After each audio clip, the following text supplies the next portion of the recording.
இதோ தேவ சமூகத்திலே கடந்து வந்ததான உங்கள் யாவருக்கும் என் தகப்பன் இயேசு கிறிஸ்துவின் நாமத்தினாலே நான் உங்களுக்கு வாழ்த்துதலை சொல்லுகிறேன். இந்த நாளிலும் கூட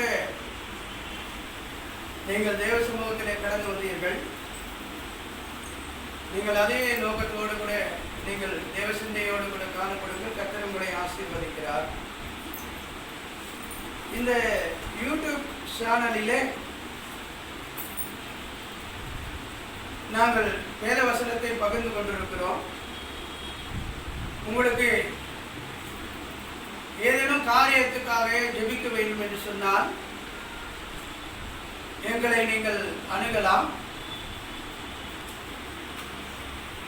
நான் உங்களுக்கு டெலிஃபோன் நம்பரை கூட உங்களுக்கு நான் சொல்லுகிறேன். நீங்கள் கொஞ்சம் இதை கவனித்துக் கொள்ளுங்கள். 8056235735 இந்த நம்பருக்கு என்னை கூப்பிட்டீங்கன்னா உங்களுக்காக 24 மணி நேரம் ஜெபிக்கிறதுக்கும் கர்த்தர் உங்களுக்கு என்ன ஆலோசனை சொல்லுகிறார் என்பதை உங்களுக்கு சொல்றதுக்கும் நான் ஆயத்தமாக இருக்கிறேன். நாம் வேத வசனத்தை நாம் பார்ப்போம். யாத்திராகம புத்தகம் 23ஆம் அதிகாரம் 26ஆம் வசனத்தை நாம் வாசிக்க பார்க்கிறோம். கர்ப்பம் விழுகிறதும் மலடும் உன் தேசத்திலே இருப்பதில்லை. உன் ஆயுசு நாட்களை பூரணப்படுத்துவேன். கர்ப்பம் விழுகிறதும் மலடும் உன் தேசத்திலே இருப்பதில்லை. உன்னுடைய ஆயுசு நாளை நான் பூரணப்படுத்துவேன் என்று கர்த்தர் சொல்லுகிறார். தேவ பிள்ளைகளே, இன்றைக்கு எப்படியோ செய்திகளை எடுக்கிறார்கள். அதை கர்த்தருக்கு ஸ்தோத்திரம் ஜனங்கள் மத்தியிலே பகிர்ந்து கொள்கிறார்கள். நாங்கள் கர்த்தர் என்ன சொல்லுகிறாரோ, எந்த ஆராதனையிலே என்ன வார்த்தைகளை சொல்லுகிறாரோ அதை மாத்திரம்தான் நான் உங்கள் மத்தியிலே நான் வைத்துக் கொண்டிருக்கிறேன். பாருங்கள் தேவ பிள்ளைகளே, இங்கே தேவ சமூகத்தில் என்னிடத்திலே கடந்து வந்தவர்கள் சுமாராக நான் 25 வருட காலமாக இந்த ஊழியத்தை நான் செய்து கொண்டிருக்கிறேன். இங்கே திருமணம் ஆனவர்களும் என்னிடத்திலே கடந்து வந்தவர்களும் பிள்ளை இல்லை என்கிறதான அந்த கர்த்தருக்கு ஸ்தோத்திரம் குறையே இருந்ததில்லை. எனக்கு பிரியமானவர்களே, எல்லாருக்கும் நல்ல பிள்ளை செல்வத்தை கர்த்தர் கொடுத்திருக்கிறார். எல்லாரும் கர்த்தருக்கு ஸ்தோத்திரம் நல்ல நிறைவான ஆயுசு நாட்கள் அவர்கள் கர்த்தருக்கு ஸ்தோத்திரம் வாழ்ந்து கொண்டிருக்கிறார்கள். ஆகினாலே நான் உங்களுக்கு சொல்லுகிறது என்னவென்றால், உன்னிடத்திலே மலடு விழுகிறதில்லை, மலதாக இருக்கிறதில்லை என்று வேதம் சொல்லுகிறது. உன் ஆயுசு நாளும் அது குறைந்து போகிறதில்லை என்று கர்த்தர் சொல்லுகிறார். சரி, இருக்கட்டும். நாம் கர்த்தருடைய நாமத்துக்கு மகிமை உண்டாகட்டும். இன்னுமாய் நாம் உபாகம் புத்தகத்திலே 28ஆம் அதிகாரத்திலே 4ஆம் வசனத்தை நாம் வாசிக்க பார்க்கிறோம். உபாகம் புத்தகம் 28ஆம் அதிகாரம். உன்னுடைய கர்ப்பத்தின் கனியும் உன்னுடைய நிலத்தின் கனியும் உன்னுடைய மாடுகளின் பெருக்கமும் உன் ஆடுகளின் மந்தையுமாகிய உன் மிருக ஜீவன்களின் பலனும் ஆசீர்வதிக்கப்பட்டிருக்கும் என்று வேதம் சொல்லுகிறது. தேவ பிள்ளைகளே, என்னதான் நாம் விஞ்ஞான உலகத்திலே நாம் இருந்து கொண்டிருந்தாலும், என்னதான் கர்த்தருக்கு ஸ்தோத்திரம் நாம விஞ்ஞான ரீதியாக ஏவுகணைகளை கர்த்தருக்கு ஸ்தோத்திரம் உண்டு பண்ணினாலும், ராக்கெட்டுகளை உண்டு பண்ணினாலும், நவீனமான கருவிகளை உண்டு பண்ணினாலும் அவைகளெல்லாம் சாப்பிட முடியாது. ஆனாலும் கர்த்தர் நாம் இந்த வேதவசனத்திலே கொடுக்கிறதான அந்த ஆசீர்வாதங்கள் மூலமாகத்தான் நாம் சாப்பிட முடியும். எனக்கு பிரியமானவர்களே, மனுஷனுக்கு கர்த்தர் 2 நன்மைகளை வைத்திருக்கிறார். என்ன நன்மைகள் என்று நீங்கள் கேட்பீர்களானால், கர்த்தருக்கு ஸ்தோத்திரம். வேதம் சொல்லுகிறது, மனைவியை கண்டடைகிறவன் நன்மை அனைத்தையும் கண்டடைகிறான் என்று வேதம் சொல்லுகிறது. அது மாத்திரமின்றி கர்த்தருக்கு ஸ்தோத்திரம் உண்டாகட்டும், புசிக்கிறதான நன்மையை தேவன் வைத்திருக்கிறாராம். இந்த 2 நன்மைகளை தவிர வேறொரு நன்மை மனுஷனுக்கு இல்லை என்று வேதம் சொல்லுகிறது. ஆகினாலே நான் உங்களுக்கு சொல்லுகிற காரியம் என்னவென்று சொன்னால், தேவ பிள்ளைகளை என்னதான் நாம கர்த்தருக்கு ஸ்தோத்திரம் இன்டர்நெட் லெவல்ல நாம் வளர்ந்திருந்தாலும், இமெயில் லெவல்ல நாம் வளர்ந்திருந்தாலும், கர்த்தருக்கு ஸ்தோத்திரம் மிருக ஜீவன்கள் இல்லை என்றால், விவசாயம் இல்லை என்றால், நாம் கர்த்தருக்கு ஸ்தோத்திரம் அவைகளெல்லாம் உண்டு பண்ணி ஒரு பிரயோஜனம் இல்லை என்பதை நான் உங்களுக்கு சொல்லுகிறேன். ஆகினாலே நான் உங்களுக்கு சொல்லுகிறேன், கர்த்தர் உங்களை ஆசீர்வதிப்பேன் என்று சொல்லுகிறார். அதிலே 11ஆம் வசனம் சொல்லுகிறதை நாம் பார்க்கிறோம். உனக்கு கொடுப்பேன் என்று உனக்கு கொடுப்பேன் என்று கர்த்தர் உன் பிதாக்களுக்கு ஆணையிட்டு கொடுத்ததானே தேசத்திலே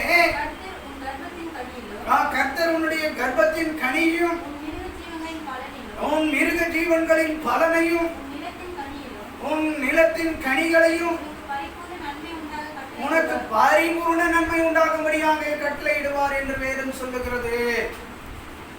தேவ பிள்ளைகளை, நேற்றைய தினத்திலே ஒரு டிவியிலே ஒரு படத்தை பார்த்து கொண்டிருந்தார்கள் என் பிள்ளைகள், டிஸ்கவரி சேனல். அதில் பார்த்தீங்கன்னா சாப்பிட்றதுதான் ப்ரோக்ராம். அது அந்த சாப்பிட்ற ப்ரோக்ராம்ல பாருங்க, அவங்க கர்த்தருக்கு ஸ்தோத்திரம் எல்லா நாட்டு உணவுகளையும் ருசித்துக் கொண்டிருக்கிறார்கள். ரொம்ப சுவையான உணவுகளை ருசித்துக் கொண்டிருக்கிறார்கள். தேவ பிள்ளைகளே, அந்த அப்படிப்பட்டதான உணவுகளை நாங்கள் பார்த்ததே இல்லையே என்று சொல்லி என் பிள்ளைகள் சொன்னதை நான் பார்க்கிறேன். கர்த்தருக்கு ஸ்தோத்திரம் உண்டாகட்டும். அவர் கர்த்தருக்கு ஸ்தோத்திரம் உண்டாகட்டும். மழையை பெய்ய செய்து, பூமியை விளைய செய்து, மிருக ஜீவராசிகளை பெருகச் செய்து, சமுத்திரத்தின் மச்சங்களை பெருகச் செய்து, கர்த்தருக்கு ஸ்தோத்திரம் இன்னுமாய் நிலத்திலே விளைகிறதான தானியங்களையும் திராட்சை ரசங்களையும் திராட்சை பழங்களையும் இன்னுமாய் கர்த்தருக்கு ஸ்தோத்திரம் உண்டாகட்டும் விளைகிறதான எல்லா விளைகளும் வைத்துதான் அவர்கள் சுவையான ஆகாரங்களை அவர்கள் ஆயத்தப்படுத்தி உலகம் எங்கும் கர்த்தருக்கு ஸ்தோத்திரம் அதை பிரசித்திப்படுத்துகிறார்கள். நான் உங்களுக்கு சொல்லுகிறேன், கர்த்தர் ஒரு மனுஷனை தெரிந்து கொள்ளும் பொழுது அவன் இஷ்டத்துக்கும் அவன் எப்படியாவது போகட்டும், அவன் கர்த்தருக்கு ஸ்தோத்திரம் என்னுடையவனாக இருந்தால் மாத்திரம் போதும் என்று அவர் நினைக்கிறதில்லை. அவன் பிறந்த நாள் முழுதல் அவன் ஜீவன் முடியும் நாள் மட்டுமாக அவனுக்கு உண்ண உணவை ஆசீர்வதிக்கிறார், உடுத்த உடையை ஆசீர்வதிக்கிறார். அவன் தேவைகளெல்லாம் சந்தித்து அவனுக்கு எந்த இன்னல்களும் இக்கட்டுகளும் உபத்திரங்களும் பாடுகளும் துன்பங்களும் நேரிடாதபடிக்கு தன் இமையை காக்கிறதை போல கர்த்தர் அவனை காத்து கொண்டிருக்கிறார். தேவ பிள்ளைகளே, கர்த்தர் உன் பிதாக்களுக்கு ஆணையிட்டு கொடுத்ததான தேசத்திலே கர்த்தருக்கு ஸ்தோத்திரம் நீ சுதந்திரித்துக் கொள்ளும்படியாக அவர் உன்னை அந்த தேசத்திலே அவர் உன்னை சேர்த்து உன்னை ஆசீர்வதிக்கிறாராம். இன்னுமாய் வேதம் சொல்லுகிறது, இதோ உபாகமம் புத்தகம் 30ஆம் அதிகாரம் 9ஆம் வசனம் சொல்லுகிறதை நாம் பார்க்கிறோம். அப்பொழுது உனக்கு நன்மை உண்டாகும்படியாக உன் தேவனாகிய கர்த்தர் நீ கையிட்டு செய்யும் எல்லா வேலைகளையும் உன் கர்ப்பத்தின் கனியையும் உன் மிருக ஜீவன்களின் பலனையும் உன் நிலத்தின் கனிகளையும் உனக்கு பரிபூர்ணம் உண்டாகும்படியாக கர்த்தர் செய்கிறாராம். தேவ பிள்ளைகளே, வேதம் சொல்லுகிறது, உண்டானது ஒன்றும் அவரை இல்லாமல் உண்டாகவில்லை என்று வேதம் சொல்லுகிறது. வேதம் சொல்லுகிறது, நானே வழி என்று சொல்லுகிறது. ஆகினாலே தேவ பிள்ளைகளே, கர்த்தர் உனக்கு பரிபூர்ணம் உண்டாகும்படியாக அவர் செய்கிறாராம். துட்டாக கொடுத்து மாட்டாது இருக்கப்பார், மறைவுகள் ஒன்றும் கண் காணாமல் இருக்கப்பார். திருநீர் பூசுகிறவரிடத்திலே நீ முணுமுணுத்து கண் காணாமல் இருக்கப்பார். ஆவியாக உன்னிடத்திலே பற்றி கொள்ளாமல் இருக்கப்பார். ஆண்டவர் நன்மையை தந்தருளியிருக்க அது வேண்டாயா என்று நீ சொல்ல போனாயா? அடிக்கடி உன்னிடத்திலே அதிர்ஷ்டம் வந்தடையாத அது திருப்ப பார்க்கிறாய். நீ தேன்மொழியாக தங்கமாக எண்ணிக்கொள்ளாதே. ஓ, உன்னிடத்திலே போன் கொடுத்ததாக நீ மிஞ்சிக் கொள்ளாதே. நியாயங்களாக நீ வளர்த்து கொள்ளாதே. உன்னிலே பிடிக்காதது என்னவா? ஆடியாக உன்னிடத்திலே காணாமல் இருக்கப்பார். ஆண்டவர் உண்மையானதை தந்தருளுவார். நீ உத்தியோகத்துக்கு போகிற நாளிலே நீ உன்னை புகழ்ந்து கொள்வாயோ? ஆராதனைக்கு வராமல் நீ உன்னிடத்திலே இருந்து கொள்ளாதே. நோய்களாக பிடித்துக் கொள்ளாதே. அம்மா பெண்ணாக இரவலாக கேட்டுக்கொள்ளாமல் இருக்கப்பார். மீதியானது எங்கே என்று சொல்லிக் கொள்ளாமல் இருக்கப்பார். உன்னிடத்திலே உண்மையாக கண்காணப்பார். கர்த்தர் உன் பேரிலே படுத்த பார்ப்பார். உபவாசங்களிலே நீ நின்றடையாமல் போக போனாயோ? ஆண்டவர் உன்னிடத்திலே இறையாமல் இருப்பார். உன் தேவைகள் எல்லாம் இல்லாததை போல ஆக்க போடாதே. நீ உண்மையாக கண்காணப்பார். நீ சுதந்திரவாளியானால் உன் சுதந்திரம் என்ன? அடிக்கடி நீ அழ ஒன்றும் போடாதே. இன்னுமாய் நாம் நியாயாதிபதியின் புத்தகம்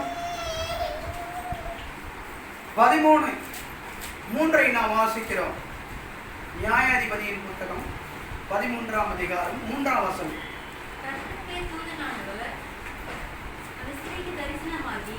அவளை நோக்கி, இதோ பிள்ளை பெறாத மலடியான நீ கர்ப்பம் தரித்து ஒரு குமாரனை பெறுவாய். வாசிங்க. கர்த்தருடைய தூதனானவர் அந்த ஸ்திரீக்கு தரிசனமாகி அவளை நோக்கி, இதோ பிள்ளை பெறாத மலடியான நீ கர்ப்பம் தரித்து ஒரு பிள்ளை பெறுவாய் என்றார். பாருங்க, வேதத்திலே அநேகர் கர்த்தருக்கு ஸ்தோத்திரம் உண்டாகட்டும் மலடிகளாக இருந்திருக்கிறார்கள். ஆனாலோ ஒரு சிலரை மாத்திரம் கர்த்தரிடத்தில் அண்டிக் கொள்ளுகிறவர்களை, கர்த்தரை தேடுகிறவர்களை அவர் கர்த்தருக்கு ஸ்தோத்திரம் அப்படியாக மலடியாக விட்டதே இல்லை. எனக்கு பிரியமானவர்களே, இன்றைக்கு எனக்கு பிள்ளை பெறுமோ பெறாதோ என்கிறதான பயத்தோடு கூட ஸ்திரீகள் வாழ்ந்து கொண்டிருக்கிறார்கள். நான் உங்களுக்கு சொல்லுகிறேன், நீங்கள் கர்த்தரை தேடுவீர்களானால் கர்ப்பக்கனி ஆசீர்வதிக்கப்படும். எனக்கு பிரியமானவர்களே, இதோ கர்த்தருக்கு ஸ்தோத்திரம் உண்டாகட்டும். இந்த ஸ்திரீயை பார்த்து கர்த்தர் இவ்விதமாக சொல்லுகிறார், உன் கர்ப்பத்தை நான் ஆசீர்வதிப்பேன் என்று சொல்லுகிறார். தேவ பிள்ளைகளே, மனுஷனுக்கு கர்த்தருக்கு ஸ்தோத்திரம் இன்னும் முக்கியமான காரியங்கள் இருக்கிறது. ஒரு பிள்ளை பிறந்தானால் அவன் வளர்ந்து வரும் பொழுது ஏற்ற காலத்தில் ஏற்ற துணை உண்டாக்க வேண்டும். அது ஒரு காரியம். இன்னொரு காரியம் இருக்கிறது, அவன் திருமணமான பின்பு அவனுக்கு நல்ல ஒரு பிள்ளையின் பாக்கியத்தை கொடுக்க வேண்டும். அதுவும் கர்த்தருடைய காரியமாக இருந்து கொண்டிருக்கிறது. கர்த்தர் நிச்சயமாக அப்படிப்பட்டதான காரியங்களை அவர் செய்கிறவராக இருக்கிறார். இன்னுமாய் நாம் சங்கீத புத்தகத்திலே 113ஆம் சங்கீத புத்தகத்திலே 9ஆம் வசனம் சொல்லுகிறதை நாம் பார்க்கிறோம். மலடியை சந்தோஷமான பிள்ளை தாட்சியாக்கி வீட்டிலே அவளை குடியிருக்கும்படியாக செய்கிறாளாம். எத்தனையோ குடும்பங்களிலே பிள்ளை இல்லாமல் கர்த்தருக்கு ஸ்தோத்திரம் குடும்பங்கள் பிரிந்து கிடக்கிறது. எனக்கு பிரியமானவர்களே, வேதம் சொல்லுகிறது, இதோ பிள்ளைகள் கர்த்தரால் வரும் சுதந்திரம், கர்ப்பத்தின் கனியோ அவரால் கிடைக்கும் பலன் என்று வேதம் சொல்லுகிறது. மலடியை சந்தோஷமான பிள்ளை தாட்சியாக்கி அவர் வீட்டிலே அவளை குடியிருக்கும்படியாக கர்த்தர் செய்கிறாராம். தேவ பிள்ளைகளே, நான் உங்களுக்கு சொல்லுகிறேன், கர்த்தருக்கு ஸ்தோத்திரம். கர்த்தர் உன்னை தெரிந்து கொண்டிருப்பாரானால், நீ கர்த்தரிடத்திலே உண்மை உள்ளவளாக இருப்பாயானால், உன்னிடத்திலே ஒரு காரியம் குறைபடாது என்பதை நான் உனக்கு சொல்லுகிறேன். இன்னுமாய் கர்த்தருக்கு ஸ்தோத்திரம். சங்கீதம் 127 சங்கீத புத்தகத்திலே இதோ வசனம் 9 கூட 4 கூட சொல்லுகிறதை நாம் பார்க்கிறோம். இதோ பிள்ளைகள் கர்த்தரால் வரும் சுதந்திரம், கர்ப்பத்தின் கனியோ அவரால் கிடைக்கும் பலன் என்று வேதம் சொல்லுகிறது. நீ பாவாடையாக நீ தெரிந்து கொள்ளாமல் இருக்கப்பார். பால் மறந்ததாக கண் காணப்பார். ஓயாமல் கேலி விளையாட்டெல்லாம் விளையாடாமல் இருக்கப்பார். உன்னிடத்திலே வளராமல் நீ பட போகிறாய். நீ கடந்து வந்த போது நீ என்னவாக தின்ன போனாய்? நீ ஓய்ந்து படுத்துக் கொள்ளாதே. உத்தியோகத்துக்கு போன உடனே செமிடா என்று சொல்லி காணாமல் இருக்கப்பார். விளையாட்டு செய்திகளாக எண்ணம் கொள்ளாதே. உன்னிடத்திலே வேண்டுதலாக அற்றுக்கொள்ளாமல் இருக்கப்பார். மறைவுகள் ஒன்றும் கண் காணாதே. நீ சுகந்தமாக கண் காணப்பார். நன்மை உன் பேரிலே உண்டாகிறதாக கண் காணப்பார். திராட்சை பழம் ஒன்றும் உன்னிடத்திலே தெம்பாக தின்று கொள்ளாதே. தேவாலயத்திலே குறி ஒன்றும் கேட்டுக்கொள்ளாமல் இருக்கப்பார். இதோ நாம் 13ஆம் வசனத்தை வாசிக்க பார்க்கிறோம். 48:13.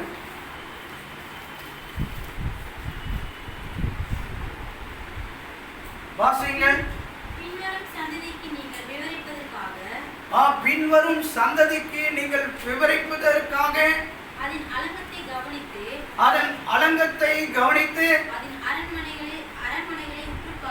அதன் அரண்மனைகளை உற்று பாருங்கள்.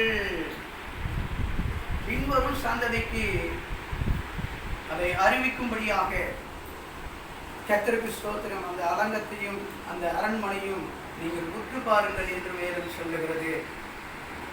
தேவ பிள்ளைகளே, கர்த்தருக்கு ஸ்தோத்திரம் உண்டாகட்டும். சாலமன் தேவனுக்கென்று தேவாலயத்தை கட்டினான். அவனுடைய நேச மனைவிக்காக கர்த்தருக்கு ஸ்தோத்திரம் அரண்மனையை கட்டினான். ஆனாலோ அவைகள் சிலவற்று கர்த்தருக்கு ஸ்தோத்திரம் இடிக்கப்பட்டாயிற்று. அவைகள் எத்தனை ஞானமாக கர்த்தருக்கு ஸ்தோத்திரம் தேவனுக்கு ஆலயத்தை அவன் கட்டினான். தன் நேச மனைவிக்கு அவன் எத்தனையாய் கர்த்தருக்கு ஸ்தோத்திரம் உண்டாகட்டும் அவன் அரண்மனையை கட்டினான் என்பதை கர்த்தருக்கு ஸ்தோத்திரம் உண்டாகட்டும் நீங்கள் கவனித்து பாருங்கள்.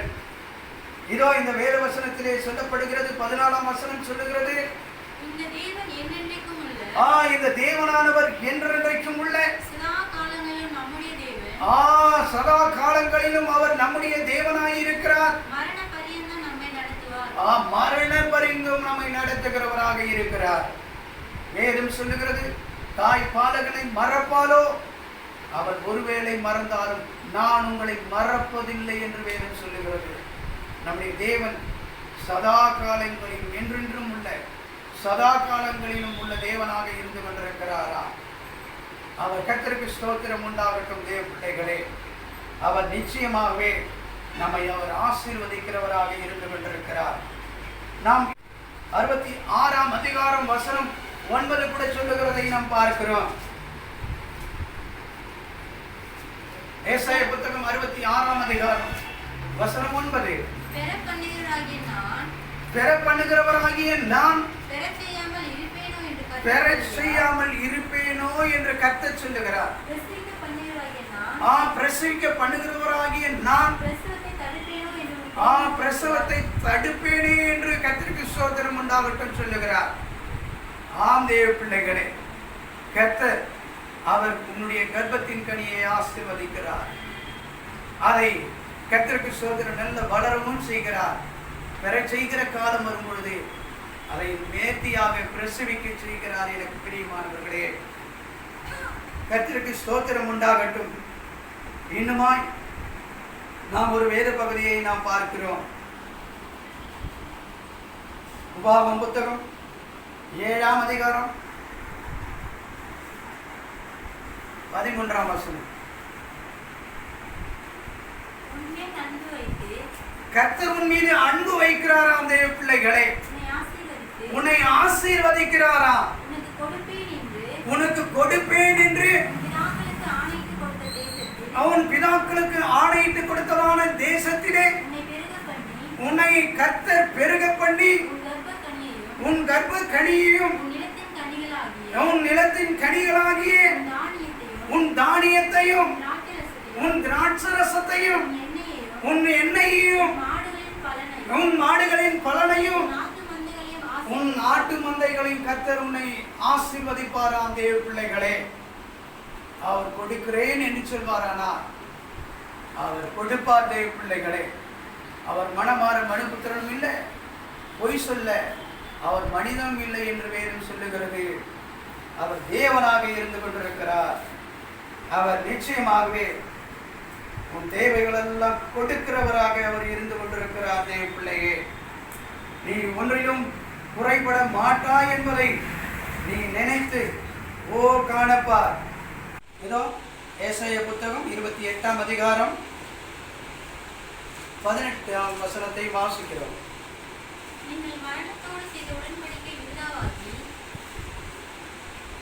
வாசிங்க.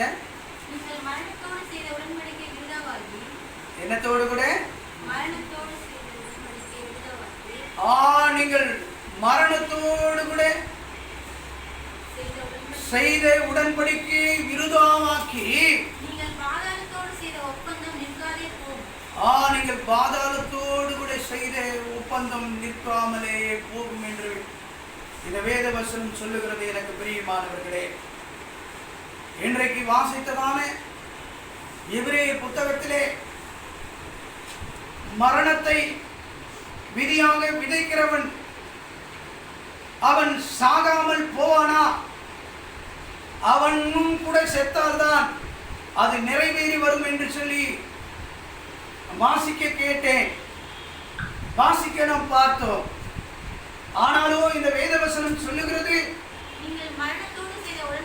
நீங்கள் இயேசுவோடு கூட, இயேசு எப்படி சிலுவையில் அடிக்கப்பட்டு தன் ஜீவனை இழந்து நம்மை மீட்டாரோ அப்படி செய்ததான உடன்படிக்கையிலே அது விருதாக போகாது. நீங்கள் பாதாளத்தோடு கூட செய்த ஒப்பந்தம் அது நிற்காமலே போகும் என்று வேதம் சொல்லுகிறது. நாம் கர்த்தருக்கு ஸ்தோத்திரம், கிறிஸ்துவை அறியாதிருந்த நாட்களிலே பாதாளத்துக்கு ஏற்றவர்களாக நாம் இருந்து கொண்டிருந்தோம். ஆனாலோ இப்பொழுது பரலோகம் கிடைக்கும் என்கிறதான நம்பிக்கை உடையவர்களாக நாம் வாழ்ந்து கொண்டிருக்கிறோம். எனக்கு பிரியமானவர்களே, வேதத்திலே ஒரு வசனம் சொல்லுகிறது, உன் முடிவை குறித்து உனக்கு நம்பிக்கை இருக்கிறது. உன் பிள்ளைகள் அவர்கள் உன்னிடத்திலே கடந்து வந்து அவர்கள் கர்த்தருக்கு ஸ்தோத்திரம் வளர்க்கப்படுவார்கள் என்று. தேவ பிள்ளையே, அதிலே நாம 19ஆம் வசனத்தை நாம் வாசிக்க பார்க்கிறோம். வாசிங்க. அது புரண்டு வந்த மாத்திரத்தில் உங்களை அடித்துக் கொண்டு போ. அது புரண்டு வந்ததான மாதத்திலே உங்களை கர்த்தருக்கு ஸ்தோத்திரம் அடித்துக் கொண்டு போகும். அது நாள்தோறும் இரவு பகலும் புரண்டு வரும். அது நாள்தோறும் இரவும் பகலுமாக அது புரண்டு வரும். அதை பற்றி பிறக்கும் செய்தி கேட்பதும், அதை பற்றிய செய்தியை கேட்பதும் சஞ்சலத்தை உண்டாக்கும். அது சங்கடத்தை உண்டு பண்ணும். எனக்கு பிரியமானவர்களே, மரணம் என்றால் எல்லாருக்கும் பயம், நரகம் என்றால் எல்லாருக்கும் பயம். அது எந்த நேரத்திலும் கர்த்தருக்கு ஸ்தோத்திரம் நம்மை அமர்த்தும்படியாக அது வகை தேடிக்கொண்டே இருக்கும் தேவ பிள்ளைகளே. ஆனாலோ அதை ஜெயிக்க வேண்டும் என்று சொன்னால் கிறிஸ்து ஒருவர் மூலமாகத்தான் அவைகளை ஜெயிக்க முடியும் தேவ பிள்ளைகளே. கிறிஸ்து நான் உலகத்தை ஜெயித்தேன் என்று சொன்னார். அவர் மரணத்தை ஜெயமாக விழுங்கினாராம் தேவ பிள்ளைகளே. நாமும் கூட மரணத்தை ஜெயமாக விழுங்க வேண்டும் என்று சொன்னார். அவரிடத்திலே விசுவாசம் உள்ளவர்களாக இருக்கும் பொழுது மாத்திரமே நாம் மரணத்தை ஜெயமாக விழுங்க முடியும். எனக்கு பிரியமானவர்களே, தேவ பிள்ளைகளே, இந்த நாளிலே கர்த்தருக்கு ஸ்தோத்திரம். கர்ப்பத்தை கனியை குறித்தும் நிலத்தின் கனியை குறித்தும் உன்னுடைய மாடுகளின் பெருக்கத்தை குறித்தும் உன் நாட்டு மந்தைகளின் பெருக்கத்தை குறித்தும் உண்மாய் கர்த்தருக்கு ஸ்தோத்திரம் உண்டாகட்டும். உன் தேவைகளெல்லாம் கொடுப்பேன் என்று சொல்லி உன்னை ஆசீர்வதிப்பேன் என்று சொல்லி இந்த ஞாயிறு ஆராதனையிலே கர்த்தர் பேசும்படியாக நாம் கேட்டோம். இவைகளை நாம் கேட்டு இவைகளின்படி நடந்து நாம் கர்த்தருக்கு ஸ்தோத்திரம் கடந்து போவோமானால் நிச்சயமாகவே இந்த வேத வசனம் சொல்லுகிற பிரகாரமாக நாம் ஆசீர்வதிக்கப்படுவோம் என்று நான் உங்களுக்கு சொல்லுகிறேன். இந்த செய்தியை நான் இத்தோடு கூட முடிக்கிறேன். இன்னுமாய் என்னுடைய சபையுடைய அட்ரஸை உங்களுக்கு சொல்லுகிறேன். இந்த வேத வசனத்தின் மூலமாக முடிவிலே இங்கே பாருங்கள். நான் திருநென்றூரிலே நான் பாரதிதாசன் தெருவிலே நம்பர் 2 பாரதிதாசன் தெருவு நடுகுத்தகையிலே நான் இருந்து கொண்டிருக்கிறேன். தேவ பிள்ளைகளே, உங்களுக்கு ஏதேனும் ஜெப உதவிகள் வேண்டுமானால் இல்லை முந்தி சொல்லப்பட்டிருக்கிறதான அந்த டெலிபோன் எண்ணுக்கோ இல்லை நேர்முகமாகவே நீங்கள் கடந்து வந்து என்னிடத்திலே தொடர்பு கொள்ளுங்கள். உங்கள் ஆயுசு காலம் முழுவதுமாக உங்கள் ஆத்மாவுக்கு உத்தரவாதம் வைத்து உங்களுக்காக ஜெபிக்கும்படியாக 25 வருட காலமாக தேவனுடைய சமூகத்திலே ஜெபத்திலே காத்து கொண்டிருக்கிற பாஸ்டர் யாக்கோபு உங்களுக்கு நான் உறுதி கூறுகிறேன் என்று சொல்லி இந்த செய்தியை இத்தோடு கூட முடிக்கிறேன். ஆமென். அல்லேலூயா.